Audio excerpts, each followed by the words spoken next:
Hey y'all, it's Philip KA4K. I just figured I'd show you what we've done so far.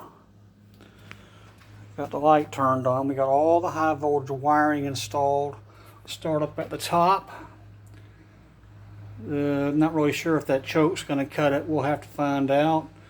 This here was my attempt to neutralize the finals. It seems to work. I need to figure out a way to mount it a little better. Let's go down to the bottom here.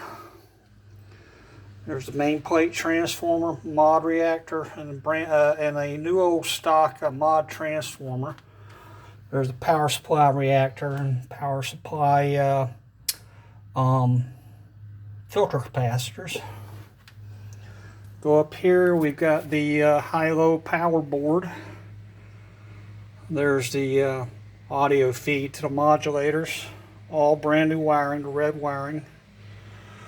I'm going to have to rearrange this wire here going to this inductor here. It's in the way of the door when it closes. I can't seem to get things right. Here's the rectifier board down there.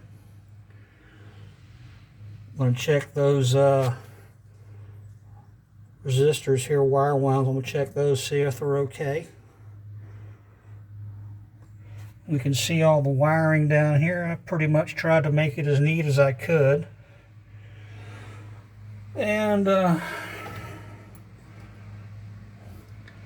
here's a socket where I had the crystal in. I'm going to try to experiment around with the Hewlett-Packard function generator and see if we can inject signal directly in here. So that's the work to date on the Bauer 707.